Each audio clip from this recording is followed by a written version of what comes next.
பினராயி தலைமையிலான கம்யூனிஸ்ட் அரசாங்க முடிவுக்கான கவுண்டவுன் தொடங்கிவிட்டது என்று கேரள மாநில காங்கிரஸ் தலைவர் சுதாகரன் தெரிவித்துள்ளார். அதிக விழிப்புணர்வு தேவை என்பதற்கான எச்சரிக்கையாக உள்ளாட்சி தேர்தல் முடிவுகள் உள்ளன. தோல்விக்கான காரணங்கள் பற்றி விரிவாக ஆராயப்படும் என கேரள முதல்வர் பினராயி விஜயன் கூறியுள்ளார். கேரளாவில் வரும் சட்டசபை தேர்தலில் காங்கிரஸ் கூட்டணிக்கும் தேசிய ஜனநாயக கூட்டணிக்கும் இடையில்தான் போட்டியிருக்கும் என்பதை கேரள உள்ளாட்சி தேர்தல் முடிவுகள் எடுத்துக்காட்டி இருக்கின்றன என்று கேரள பாஜக தலைவர் ராஜீவ் சந்திரசேகர் கூறினார். டில்லி சென்றுள்ள தமிழக பாஜக தலைவர் நைனா நாகேந்திரன் மத்திய நிதியமைச்சர் நிர்மலா சீதாராமனை சந்தித்து பேசினார். தனது சுற்றுப்பயணத்தில் நிதி அமைச்சகம் தொடர்பாக பெறப்பட்ட மனுக்களை அமைச்சரிடம் வழங்கினார். தவிக நிர்வாகி ஆதவ் அர்ஜுனா மைத்துனரும் பிரபல தொழிலதிபருமான ஜோஸ் சார்லஸ் மார்டின் லட்சிய ஜனநாயக கட்சி என்கிற பெயரில் இன்று புதிய அரசியல் கட்சியை துவக்குகிறார். வாழ்க்கையில் முன்னேறும் போது நமது கலாச்சார வேர்களை எப்போதும் மறக்கக்கூடாது என குஜராத் அமைச்சரும் இந்திய கிரிக்கெட் அணியின் முன்னாள் வீரருமான ரவீந்திர ஜடேஜாவின் மனைவி ரிவாபா கூறியுள்ளார். ஈரான் மனித உரிமை ஆர்வலரும் அமைதிக்கான நோபல் பரிசு வென்றவருமான நர்கஸ் முகமது ஈரான் அரசால் கைது செய்யப்பட்டுள்ளார். இதற்கு நார்வே நோபல் கமிட்டி கடும் கண்டனம் தெரிவித்துள்ளது. ஹைதராபாத் வந்த அர்ஜென்டினா கால்பந்து ஜாம்பவான் மெஸ்ஸியுடன் தெலங்கானா முதல்வர் ரேவந்த் ரெட்டி கால்பந்து விளையாடி மகிழ்ந்தார். முதல்வர் மம்தா தலைமையிலான திரிணாமுல் காங்கிரஸ் ஆட்சியில் மேற்கு வங்கத்தின் நிலைமை மிகவும் சோகத்திற்கு உள்ளாகிவிட்டது. அர்ஜென்டினா கால்பந்து வீரர் மெஸ்ஸி பங்கேற்ற மைதானத்தில் நடந்த சம்பவங்களே இதற்கு சாட்சி என மேற்கு வங்க பாரதிய ஜனதா விமர்சித்துள்ளது. உத்தராகண்டில் உள்ள டேராடூன் ராணுவ அகாடமியில் பயிற்சி முடித்த வீரர்களுடன் ராணுவ தளபதி உபேந்திர திவேதி தண்டால் எடுத்து தனது உடற்பயிற்சி திறனை வெளிப்படுத்தினார். ஒடிசா எம்எல்ஏக்களுக்கு சம்பளம் மற்றும் படிகள் 3 மடங்கு உயர்த்தப்பட்டுள்ளதற்கு அம்மாநில முன்னாள் முதல்வர் நவீன் பட்நாயக் எதிர்ப்பு தெரிவித்துள்ளார். தனது சம்பள உயர்வு பணத்தை மக்களுக்கு செலவிடும்படி அவர் கேட்டுக் கொண்டுள்ளார். காங்கிரஸ் கட்சி சொந்த நலனுக்காக அரசியல் செய்கிறது, அது வளர்ச்சிக்கு ஆதரவு அளிக்காது என மத்திய பிரதேச முதல்வர் மோகன் யாதவ் தெரிவித்தார். பிரபல யூடியூபர் சவுக்கு சங்கர் கைது செய்யப்பட்டு அவர் மீது அடுத்தடுத்து தொடுக்கப்படும் நடவடிக்கைகள் அப்பட்டமான துன்புறுத்தல் என காங்கிரஸ் எம்பி கார்த்தி சிதம்பரம் கண்டனம் தெரிவித்துள்ளார். ஒரு காலத்தில் கோவா சுற்றுலா பற்றி உலகம் பெருமையாக பேசியது. அவர்கள் கோவா கடற்கரைகள் பற்றி கேட்பார்கள். இன்று கோவாவின் அர்போராவில் நடந்த தீ விபத்து பற்றி கேட்கிறார்கள் என்று டெல்லி மாஜி முதல்வர் அரவிந்த் கெஜ்ரிவால் கூறினார். பழைய பென்ஷன் திட்டம் உள்ளிட்ட பல்வேறு கோரிக்கைகளை உடனடியாக நிறைவேற்ற வலியுறுத்தி தமிழகத்தின் பல்வேறு மாவட்ட தலைநகரங்களில் ஜாக்டோஜி அமைப்பினர் உண்ணாவிரத போராட்டத்தில் ஈடுபட்டனர். தனியார் பள்ளிகளை சேர்ந்தவர்கள் மீது முறையான விசாரணை நடத்திய பின்னரே போக்சோ சட்டத்தில் வழக்கு பதிவு செய்ய வேண்டும். அவசரகதியில் வழக்கு பதிவு செய்யக்கூடாது என தமிழக தனியார் பள்ளிகள் சங்க நிறுவனர் அரசகுமார் கேட்டுக் கொண்டுள்ளார். கடலூர் மாவட்டம் வடலூரில் டாஸ்மாக் மதுக்கடையை அகற்றக் கோரியும் நகராட்சி நிர்வாகத்தை கண்டித்தும் தமிழக வெற்றிக் கழகம் சார்பில் ஆர்ப்பாட்டம் நடந்தது. கிறிஸ்துமஸ் பண்டிகை முன்னிட்டு திருப்பூர் அவினாசி ரோட் சிஎஸ்ஐ தூய பவுல் சர்ச்சில் அலங்காரம் மற்றும் வண்ண விளக்குகளால் கிறிஸ்துமஸ் மரம் காண்பவர்களை கவர்ந்தெழுத்தது. ராணிப்பேட்டை சோளிங்கர் அருகே கூடலூர் கிராமத்தில் துணை சுகாதார நிலையத்துக்கு புதிய கட்டடம் கட்டி தேவையான மருத்துவ வசதிகளை செய்து தரும்படி அப்பகுதி மக்கள் கோரிக்கை விடுத்தனர். இந்தியர்கள் உள்நாட்டில் மட்டும் சுற்றுலா சென்ற காலம் மாறிவிட்டது. இப்போது உலகம் முழுவதும் செல்வதால் காஷ்மீரில் வசதிகளை மேம்படுத்துவது அரசின் பொறுப்பு மட்டுமில்லை, அது கட்டாயம் என ஜம்மு காஷ்மீர் முதல்வர் உமர் அப்துல்லா கூறினார். டெல்லியில் காற்று மாசு மிக மோசமான அளவை எட்டி அச்சுறுத்துகிறது. இந்தியா கேட் பகுதியில் காற்று தர குறியீடு 407 பதிவானது. அங்கு நச்சு புகை சூழ்ந்து காணப்படுகிறது. வளர்ந்த இந்தியாவில் மத்திய தபால் துறையின் பங்கும் முக்கியமானதாக இருக்கும் என்று மத்திய அமைச்சர் ஜோதிராதித்ய சிந்தியா தெரிவித்துள்ளார். ஐதராபாத் வந்த அர்ஜென்டினா கால்பந்து வீரர் லியோனல் மெஸ்ஸி பந்துகளை உதைத்து மைதானத்தின் கேலரி பகுதிகளுக்கு அனுப்பினார். ரசிகர்கள் கண்டு மகிழ்ந்தனர். கொல்கத்தாவில் கால்பந்து வீரர் மெஸ்ஸி கலந்து கொண்ட நிகழ்ச்சியில் ரசிகர்களால் விரும்பத்தகாத சம்பவங்கள் நடந்தன. இது தனக்கு ஏமாற்றம் அளிப்பதாக இந்திய கால்பந்து அணியின் முன்னாள் கேப்டன் பைஜுங் பூட்டியா தெரிவித்துள்ளார். இதுபோன்ற சம்பவங்கள் நாட்டின் நற்பெயருக்கு களங்கம் விளைவிக்கும் என அவர் தெரிவித்துள்ளார். வரும் புத்தாண்டுக்கு பிறகு எனது புற்றுநோய்க்கான சிகிச்சை குறைந்துவிடும். அப்போது உங்களுடன் நல்ல செய்தியை பகிர்ந்து கொள்கிறேன் என பிரிட்டன் மன்னர் சார்ல்ஸ் தெரிவித்துள்ளார். கேரளாவில் நடந்த உள்ளாட்சி தேர்தலில் 6 மாநகராட்சிகளில் காங்கிரஸ் 4, கம்யூனிஸ்ட் 1 இடம் கைப்பற்றின. கம்யூனிஸ்ட் வசம் இருந்த திருவனந்தபுரம் மாநகராட்சியை பாஜக கூட்டணி கைப்பற்றியது. திருவனந்தபுரம் மாநகராட்சி மேயர் பதவியை என்டிஏ கூட்டணி கைப்பற்றியது. இந்த வெற்றி கேரள அரசியலில் ஒரு திருப்பு முனையாகும். திருவனந்தபுரத்திற்கு நன்றி என பிரதமர் மோடி கூறியுள்ளார். கேரள உள்ளாட்சி தேர்தலில் காங்கிரஸ் கூட்டணிக்கு கேரள மக்கள் பெருவாரியாக அளித்த ஓட்டு எங்கள் மீது உள்ள நம்பிக்கை வளர்ச்சியை காட்டுகிறது. மக்களுக்கு சல்யூட் என காங்கிரஸ் எம்பி ராகுல் கூறியுள்ளார். திருவனந்தபுரத்தில் பாஜக அடைந்துள்ள வெற்றி வரலாற்று சாதனையாகும். மக்கள் தீர்ப்பை அனைவரும் மதிக்க வேண்டும் என காங்கிரஸ் எம்பி சசி தரூர் கூறியுள்ளார். 2026 மார்ச் 31ஆம் தேதிக்குள் இந்தியா நக்சலத்திலிருந்து விடுபடும் என உள்துறை அமைச்சர் அமித்ஷா திட்டவட்டமாக தெரிவித்துள்ளார். ஜிஎஸ்டிபி வளர்ச்சி விகிதத்தில் 16% தமிழகம் முதலிடத்தில் உள்ளது. 2031ஆம் ஆண்டு திமுகவின் 2.0 ஆட்சி நிறைவேறும்போது இந்தியாவில் தமிழகம் முதலிடத்தில் இல்லாத துறையே இல்லை என்ற நிலையை உருவாக்கி காட்டுவேன். இது உறுதி என முதல்வர் ஸ்டாலின் கூறியுள்ளார். திமுக ஆட்சியில் ஆதிதிராவிட மக்களுக்கான நலத்திட்டங்கள் முழுமையாக சென்றடைவதில்லை. ஆதிதிராவிடர் மாணவர் விடுதிகளுக்கு இனியாவது உரிய காலத்தில் நிதியை கொடுக்க வேண்டும் என எடப்பாடி பழனிசாமி தெரிவித்துள்ளார். யூடியூபர் சவுக்கு சங்கரை போலீசார் கைது செய்துள்ளனர். பட தயாரிப்பாளரை மிரட்டியதாக பதியப்பட்ட வழக்கில் சவுக்கு சங்கரை போலீசார் கைது செய்துள்ளதாக தகவல் வெளியாகியுள்ளது. கடப்பாறையை வைத்து வீட்டின் கதவை உடைத்து சவுக்கு சங்கரை திமுக அரசின் ஏவல் துறை கைது செய்துள்ளது. கருத்து சுதந்திரத்தை குழி தோண்டி புதைக்க நினைக்கும் திமுக அரசு தனது பாசிச போக்காலேயே வீழும் என நைனா நாகேந்திரன் கூறியுள்ளார். மதுரை மாநகராட்சியின் நிர்வாக சீர்கேடுகளை கண்டித்து மதுரையில் டிசம்பர் 17 அதிமுக சார்பில் ஆர்ப்பாட்டம் நடைபெறும் என பழனிசாமி அறிவித்துள்ளார். டில்லி சென்றுள்ள தமிழக பாஜக தலைவர் நைனா நாகேந்திரன் மத்திய நிதியமைச்சர் நிர்மலா சீதாராமனை சந்தித்து பேசினார். தனது சுற்றுப்பயணத்தில் நிதி அமைச்சகம் தொடர்பாக பெறப்பட்ட மனுக்களை அமைச்சரிடம் வழங்கினார். பெண்களுக்கு மாதம் தோறும் 1000 ரூபாய் உரிமைத் தொகை கொடுப்பது விளம்பரம் மற்றும் ஓட்டு அரசியலுக்காகத்தான், சேவைக்காக அல்ல என சீமான் கூறினார். மகளிர் உரிமைத் தொகை திட்டம் பெண்கள் முன்னேற்றத்திற்கான திட்டமே தவிர தேர்தலுக்காக செயல்படுத்தும் திட்டமல்ல என அமைச்சர் மகேஷ் கூறியுள்ளார். திருப்பரங்குன்றம் விவகாரத்தை வைத்து நாட்டில் உள்ள பிரச்சினைகளை அரசு மூடி மறைப்பதாக நாம் தமிழர் கட்சியின் தலைமை ஒருங்கிணைப்பாளர் சீமான் குற்றம் சாட்டியுள்ளார். அனைத்து கட்சிகளும் எங்களுடன் தோழமையாக உள்ளன. 234 தொகுதிகளையுமே இலக்காக வைத்துள்ள எங்களுடைய கூட்டணி குறித்து ஜனவரி 9 தெரிவிக்கப்படும் என பிரேமலதா கூறினார். திமுக அரசின் துரோகத்திற்கு எதிராக அரசு ஊழியர்கள் தெருவுக்கு வந்து போராடுகிறார்கள். அவர்களின் கோரிக்கையை நிறைவேற்றாவிட்டால் திமுக அரசை வீட்டுக்கு அனுப்பும் பணியை முன்னின்று வழிநடத்துவார்கள் என அன்புமணி கூறியுள்ளார். தங்கத்தை அள்ளிக் கொடுத்தாலும் மக்கள் திமுகவுக்கு ஓட்டு போட மாட்டார்கள். யார் என்ன பேசினாலும் அடுத்து ஆளப்போவது அதிமுக தான் என முன்னாள் அமைச்சர் செல்லூர் ராஜு சொன்னார். தேர்தல் நெருங்குவதால் மோடி, அமித்ஷா உள்ளிட்டோர் அடிக்கடி தமிழகம் வருவார்கள். தேர்தல் இல்லாத போது தமிழகத்தை பற்றி அவர்களுக்கு எந்த கவனமும் இருக்காது என காங்கிரஸ் எம்பி கார்த்திக் கூறினார். மேகதாது அணை விவகாரத்தில் திமுக அரசு துரோகம் செய்யாது.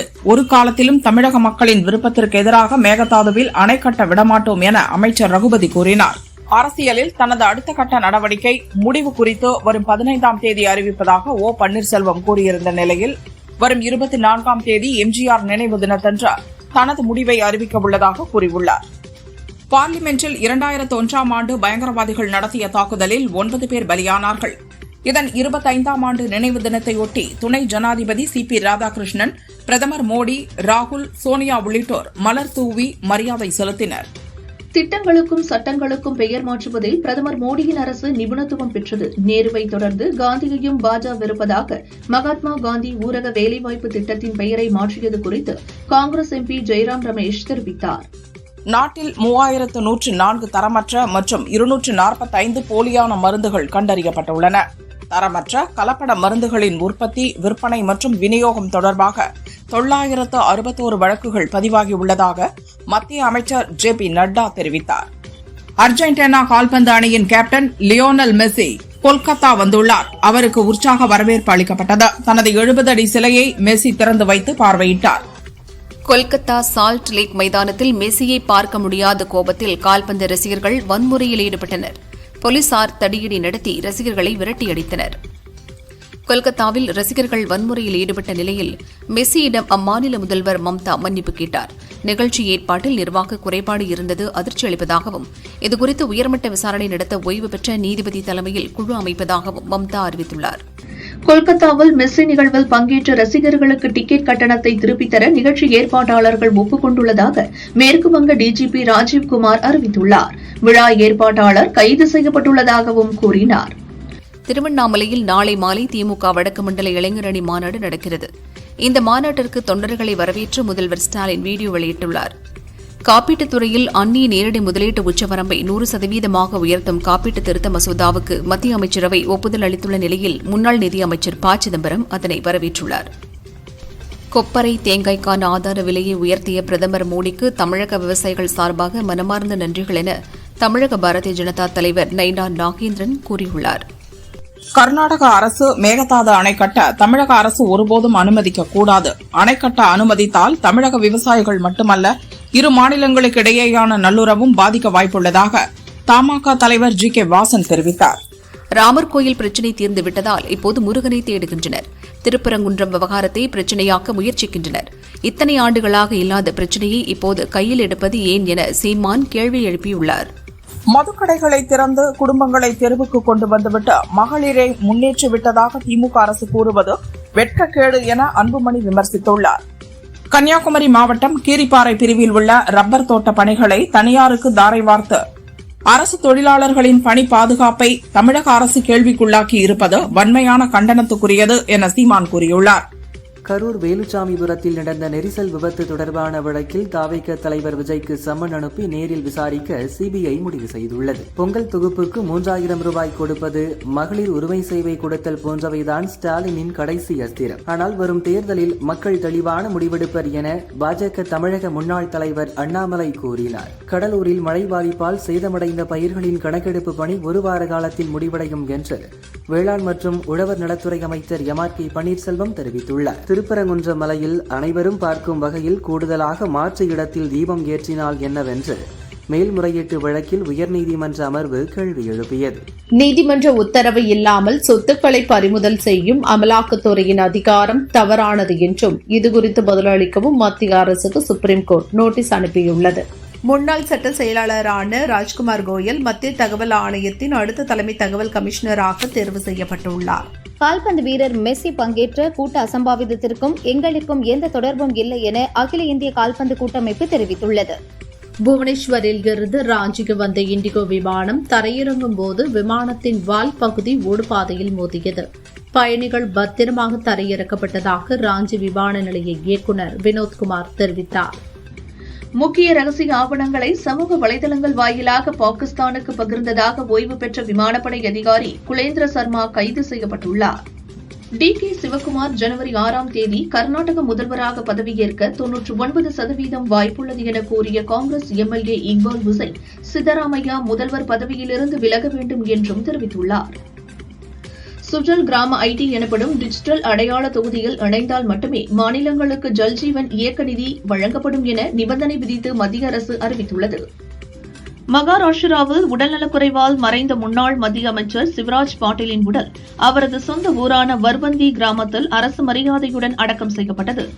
நாட்டில் உள்ள அனைத்து உயர்கல்வி நிறுவனங்களையும் கலைத்துவிட்டு விக்சித் பாரத் சிக்ஷா ஆதிக்ஷன் என்ற ஒரே ஆணையத்திற்கு கீழ் கொண்டுவர மத்திய அமைச்சரவை ஒப்புதல் வழங்கியுள்ளது. இந்திய ராணுவத்தினர் அர்ப்பணிப்புடன் பணியாற்றி வருகின்றனர். உறுதியான செயல்பாடுகளால் மட்டுமே போர்களை வெல்ல முடியும். வெற்று கூச்சல்களால் எதுவும் செய்ய முடியாது என முப்படை தளபதி அனில் சவுகான் கூறினார். துபாயிலிருந்து 172 பயணிகளுடன் புறப்பட்ட ஏர் இந்தியா விமானத்தில் திடீரென தொழில்நுட்ப கோளாறு ஏற்பட்டதால் துபாயிலேயே அவசரமாக தரையிறக்கப்பட்டது. பாரதிய ஜனதா மாநில தலைவர் நயினார் நாகேந்திரன் சுற்றுப்பயண நிறைவு விழாவில் கலந்து கொள்ள வரும் ஜனவரியில் பிரதமர் மோடி தமிழகம் வருகிறார். காப்பீட்டுத் துறையில் அந்நிய நேரடி முதலீட்டை 100%க்கு உயர்த்த அனுமதிக்கும் மசோதாவுக்கு மத்திய அமைச்சரவை ஒப்புதல் அளித்துள்ளது. இந்த மசோதா லோக்சபாவில் அறிமுகப்படுத்தப்பட உள்ளதாக அரசு வட்டாரங்கள் தெரிவித்தன. இண்டிகோ விமான சேவை பாதிப்பு தொடர்பாக 4 அதிகாரிகளை விமான போக்குவரத்து இயக்குநரகம் சஸ்பெண்ட் செய்துள்ளது. கடமையை செய்ய தவறியதாலும் லட்சக்கணக்கான பயணிகள் பாதிக்கப்பட காரணமாக அமைந்ததாலும் நடவடிக்கை எடுக்கப்பட்டதாக கூறப்படுகிறது. ஸ்ரீஹரிகோட்டாவிலிருந்து LVM-3 ராக்கெட் மூலம் அமெரிக்காவின் தகவல் தொடர்பு செயற்கைக்கோள் நாளை மறுநாள் விண்ணில் ஏவப்படுவதாக இஸ்ரோ தெரிவித்துள்ளது. இந்த செயற்கைக்கோள் அக்டோபர் 19ஆம் தேதி இந்தியாவுக்கு கொண்டுவரப்பட்டது. வடமாநிலங்களில் கடும் குளிர் நிலவும் நிலையில் காஷ்மீரில் -டிகிரியில் வெப்பநிலை பதிவாகி வருகிறது. டெல்லி, ஹிமாச்சல் உள்ளிட்ட மாநிலங்களிலும் கடும் பனிமூட்டம் மற்றும் இயல்பை விட குறைந்த வெப்பநிலை நீடிக்கிறது. ராகு பரிகார தலமான திருநாகேஸ்வரம் நாகநாத சுவாமி ஆலயத்தில் கார்த்திகை கடை ஞாயிறு பெருவிழாவின் முக்கிய நிகழ்வான திருத்தேரோட்டம் இன்று காலை நடந்தது. ஏராளமானோர் கலந்து கொண்டு தேரினை வடம் பிடித்து இழுத்தனர்.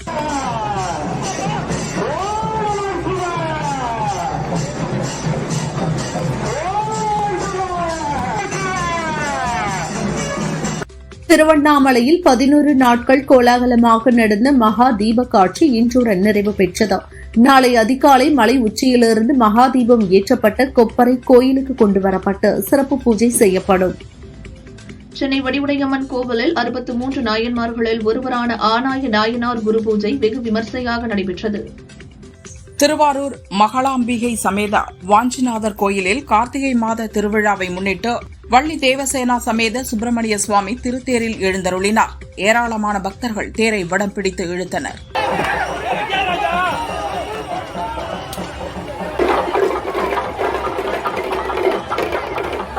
திருப்பத்தூர் வாணியம்பாடி கச்சேரி சாலையில் அமைந்துள்ள ஸ்ரீ தர்மசாஸ்தா ஐயப்பன் கோவிலில் கார்த்திகை மாதம் கடைசி சனிக்கிழமையான இன்று ஐயப்பனுக்கு 10 லட்சம் ரூபாய் நோட்டுகளால் நேர்த்தியாக அழகாக அலங்காரம் செய்யப்பட்டிருந்தது. பழைய பென்ஷன் திட்டம் உள்ளிட்ட பல்வேறு கோரிக்கைகளை உடனடியாக நிறைவேற்ற வலியுறுத்தி தமிழகத்தின் பல்வேறு மாவட்ட தலைநகரங்களில் ஜாக்டோஜி அமைப்பினர் உண்ணாவிரத போராட்டத்தில் ஈடுபட்டனர். கடந்த 4 நாட்களாக நீடித்த துறைமுக கண்டெய்னர் லாரி உரிமையாளர்களின் வேலை நிறுத்தம் தற்காலிகமாக வாபஸ் பெறப்பட்டது. 9 அம்ச கோரிக்கைகளை வலியுறுத்தி ஆர்ப்பாட்டம் நடைபெற்றது. சென்னை ஏர்போர்ட்டில் 28 புறப்படும் விமானங்கள் மற்றும் 28 வருகை விமானங்கள் என மொத்தம் 56 விமானங்கள் இன்று ரத்தானது. நாமக்கல் மண்டலத்தில் முட்டை கொள்முதல் விலை 5 காசுகள் உயர்ந்து 6.20 காசுகளாக அதிகரித்து புதிய உச்சம் தொட்டுள்ளது. தமிழகத்தில் அதிக அளவில் தொழிற்சாலைகள் உள்ள பகுதிகளில் படிக்க முடியாத குழந்தைகளுக்கு அடுத்த கல்வியாண்டில் ஸ்கூல் ITI என்ற திட்டம் 100 அரசு பள்ளிகளில் துவங்க உள்ளதாக தமிழக பள்ளி கல்வித்துறை இயக்குநர் கண்ணப்பன் கூறியுள்ளார். டிசம்பர் இறுதி அல்லது ஜனவரி முதல் வாரத்திற்குள் மாணவர்களுக்கு இலவச லேப்டாப் வழங்கப்படும் என அமைச்சர் மகேஷ் அறிவித்துள்ளார். கடந்த 2015ஆம் ஆண்டுக்கு பிறகு செம்பரம்பாக்கம் ஏரி முதல் முறையாக அதன் முழு கொள்ளளவான 3.645 மில்லியன் கன அடியை எட்டி 100% நீர் தேக்கி வைக்கப்பட்டுள்ளது. சென்னை விமான நிலையத்தில் துர்நாற்றம் வீசியதாக பதிவிட்ட முன்னாள் அமைச்சர் ப. சிதம்பரத்திடம் விமான நிலைய நிர்வாகம் வருத்தம் தெரிவித்துள்ளது. தங்கள் வருகைக்கு 10 நிமிடம் முன்புதான் குப்பை வண்டி சென்றதால் துர்நாற்றம் வீசியதாக விளக்கம் அளித்துள்ளது. கிழக்கு திசை காற்றின் வேக மாறுபாடு காரணமாக இன்றும் நாளையும் தென் தமிழகம் மற்றும் டெல்டா மாவட்டங்களில் ஓரிரு இடங்களிலும் காரைக்காலில் லேசானது முதல் மிதமான மழை பெய்யக்கூடும் என சென்னை வானிலை ஆய்வு மையம் தெரிவித்துள்ளது. சாத்தூர் நகர் காவல் நிலைய SI அருண் மனைவி இளவரசி தூக்கு போட்டு தனது உயிரை மாய்த்துக் கொண்டார். வரதட்சணை கேட்டு அருண் துன்புறுத்தியதால் தான் இளவரசி இறந்ததாக அவரது உறவினர்கள் சாலை மறியலில் ஈடுபட்டனர். போலீசார் அவர்களை வலுக்கட்டாயமாக கைது செய்தனர். நெல்லை மாவட்டம் விகேபுரத்தைச் சேர்ந்த மதன் என்பவரது பைக் மீது முன்விரோதம் காரணமாக மர்ம நபர்கள் பெட்ரோல் குண்டு வீசினர். பைக் தீப்பிடித்து எரிந்தது. மர்ம நபர்களை போலீசார் தேடுகின்றனர். கோவை கணபதி அருகே நல்லாம்பாளையத்தில் பாதாள சாக்கடைக்காக தோண்டப்பட்ட குழிகள் சரிவர மூடப்படாததால் அதிக பாரத்துடன் செங்கல் ஏற்றி வந்த லாரி குழியில் சிக்கியது. செங்கல்களை வேறு லாரிக்கு மாற்றி குழியில் சிக்கிய லாரி மீட்கப்பட்டது. சென்னை ஹைகோர்ட்டிலிருந்து பணியிட மாற்றம் செய்யப்பட்ட நீதிபதி நிஷா பானு நீண்ட நாட்களாக விடுப்பில் இருக்கிறார். இந்நிலையில் அவர் வரும் 20ஆம் தேதிக்குள் கேரள ஹைகோர்ட்டில் பணியில் சேர ஜனாதிபதி உத்தரவிட்டுள்ளார். ஓசூரில் தேசிய நெடுஞ்சாலை பணிக்காக பயன்பாட்டில் இல்லாத அரசு பள்ளி கட்டிடத்தை இடித்தபோது சுவர் விழுந்து சீனு என்ற தொழிலாளி பலியானார். வைகை அணையிலிருந்து பாசனத்திற்காக திறக்கப்படும் தண்ணீரின் அளவு வினாடிக்கு 1300 கன அடியிலிருந்து 2250 கன அடியாக அதிகரிக்கப்பட்டுள்ளது. இதனால் கரையோர மக்களுக்கு வெள்ள அபாய எச்சரிக்கை விடப்பட்டுள்ளது. திருநெல்வேலியில் உள்ள தனியார் பள்ளி வகுப்பறையில் 9ஆம் வகுப்பு மாணவிகள் மது அருந்திய வீடியோ வெளியானது. இதையடுத்து 6 மாணவிகளை பள்ளி நிர்வாகம் சஸ்பெண்ட் செய்துள்ளது. திருப்பரங்குன்றம் மலை உச்சியில் உள்ள தீபத்தூணில் கார்த்திகை தீபம் ஏற்ற வலியுறுத்தி உள்ளூர் மக்கள் நீதிமன்ற நிபந்தனைகள் படி உண்ணாவிரத போராட்டத்தில் ஈடுபட்டனர். திருப்பரங்குன்றம் மலை உச்சியில் தீபம் ஏற்றக்கோரி நடந்து வரும் உண்ணாவிரத போராட்டத்துக்கு ஆதரவாக அப்பகுதி மக்கள் தங்கள் வீடுகளில் சேவற்கொடி பறக்கவிட்டுள்ளனர். தங்கம் விலை இன்று 1 கிராம் 12,370 ரூபாய்க்கும் 1 சவரன் 98,960 ரூபாய்க்கும் விற்பனையாகிறது. வெள்ளி கிராமுக்கு 6 ரூபாய் குறைந்து 1 கிராம் 210 ரூபாய்க்கு விற்பனை செய்யப்படுகிறது. TNPSC குரூப் 4 தேர்வுக்கான காலி பணியிடங்கள் அதிகரிக்கப்பட்டுள்ளது. ஏற்கனவே 1372 இடங்கள் கூடுதலாக சேர்க்கப்பட்ட நிலையில் மேலும் 12 காலி பணியிடங்கள் சேர்க்கப்பட்டுள்ளது. நடிகர் ரஜினிக்கு நேற்று 75வது பிறந்த நாள். இதை அவரது ரசிகர்கள் கொண்டாடினர். பிரதமர், முதல்வர், திரையுலகினர் பலரும் வாழ்த்தினர். இந்நிலையில் இன்று அதிகாலை திருப்பதி கோயிலில் மனைவி லதா, மகள்கள் ஐஸ்வர்யா, சௌந்தர்யா, பேரன்கள் உள்ளிட்ட குடும்பத்தினருடன் சாமி தரிசனம் செய்தார். வைகை அணையிலிருந்து வினாடிக்கு 2250 கன அடி தண்ணீர் திறப்பு அதிகரிக்கப்பட்டுள்ளதால் கரையோர மக்களுக்கு வெள்ள அபாய எச்சரிக்கை விடுக்கப்பட்டுள்ளது. தமிழகத்தில் தென் மாவட்டங்களில் சில இடங்களில் இன்று மிதமான மழை பெய்ய வாய்ப்புள்ளது என வானிலை ஆய்வு மையம் தெரிவித்துள்ளது. சரக்கு வாகனங்களுக்கு ஆண்டு தர சான்றிதழ் பெறுவதற்கான வாகன புதுப்பிப்பு கட்டணம் உயர்த்தப்பட்டதை கண்டித்து 4வது நாளாக லாரி உரிமையாளர்கள் வேலை நிறுத்தத்தில் ஈடுபட்டுள்ளனர். இதனால் அரசுக்கு 100 கோடி ரூபாய் இழப்பு ஏற்பட்டுள்ளது. குடியாத்தம் மோட்டார் வாகன ஆய்வாளர் அலுவலகத்தில் லஞ்ச ஒழிப்பு போலீசார் திடீர் சோதனை நடத்தினர்.